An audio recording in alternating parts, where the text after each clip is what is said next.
kenapa undang-undang ini menjadi penting begitu ya. Kenapa menjadi urgent. Perjalanan undang-undang ini 12 tahun ya Pak Usman ya. Bu Mbak Melani ya, perjuangan panjang yang tentunya ditunggu oleh masyarakat dan semua publik di Indonesia ini. Namun kalau kita bicara tentang data, tadi menjadi sangat menarik karena kekerasan apapun itu bentuknya, termasuk khususnya kekerasan seksual ini fenomena gunung es gitu ya. Artinya bisa terjadi kapanpun, dimanapun, dan siapapun yang bisa menjadi pelaku dan bahkan menjadi korban.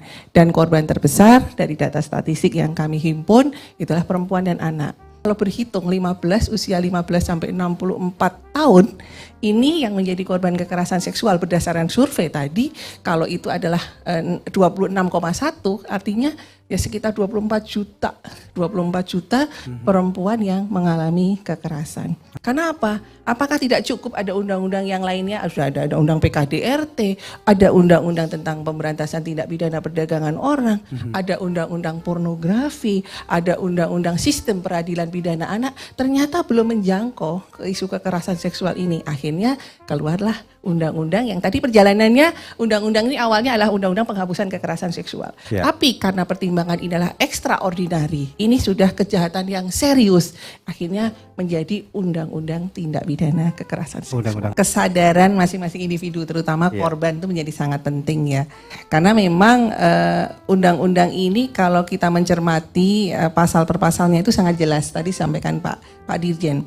Ada 9 jenis kekerasan, mulai dari kekerasan fisik, non fisik, ada eksploitasi seksual, ada perbudakan sosial, perbudakan seksual, ada di situ kekerasan online dan sebagainya. Sebetulnya untuk mulai mengenal, makanya ini menjadi sangat penting ya, pemahaman tentang isi dari undang-undang itu menjadi penting. Terutama saya juga memastikan undang-undang ini unsur-unsurnya sangat jelas, Mas Rudi. Misalnya yang dimaksud dengan pelecehan seksual non fisik itu apa saja unsurnya. Memang ini diberikan apa ya, artinya unsur ini sudah ada dalam undang-undang itu ya, misalnya seperti apa dan sebagainya itu sudah ada, definisinya sudah ada.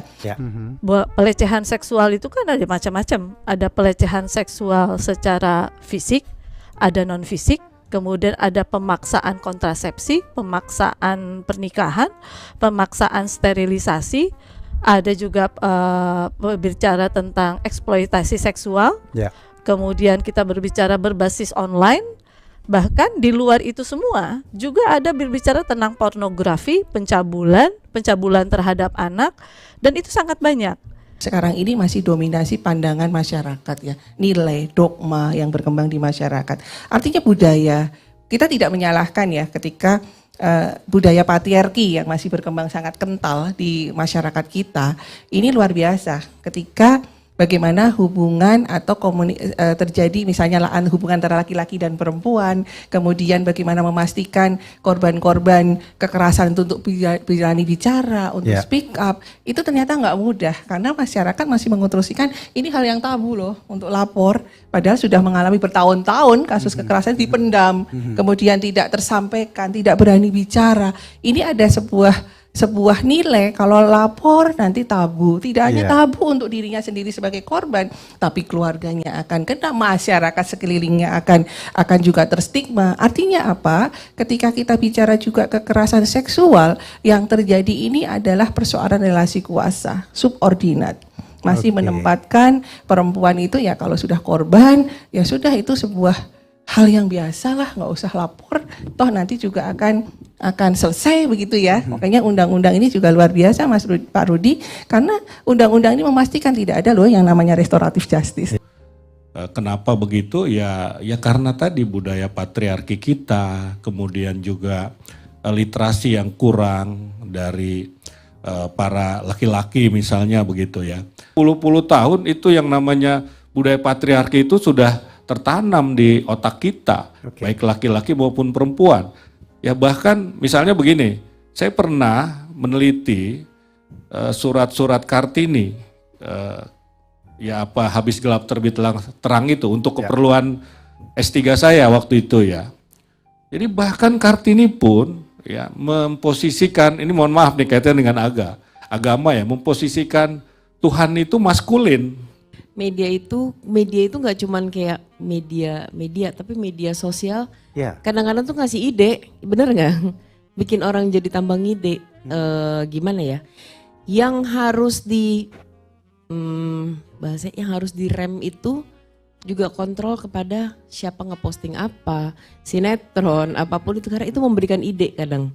Jadi dengan berkembangnya zaman, pastinya dengan keterbukaan ya kita dengan gadget, dengan internet segala macam juga berkembang.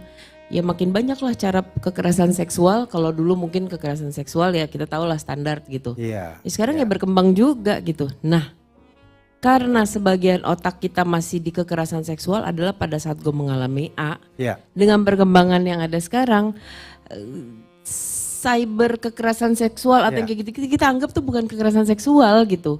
Kita anggap hal yang wajar. Oh ini kan wajar di dunia pertemanan sekarang. Oh ini kan wajar di dunia pacaran sekarang gitu. Oke. Tapi berkembang banget. Nah, tidak bisa dipungkiri bahwa ya tadi udah disebut ya kenapa orang akhirnya malas ngelapor karena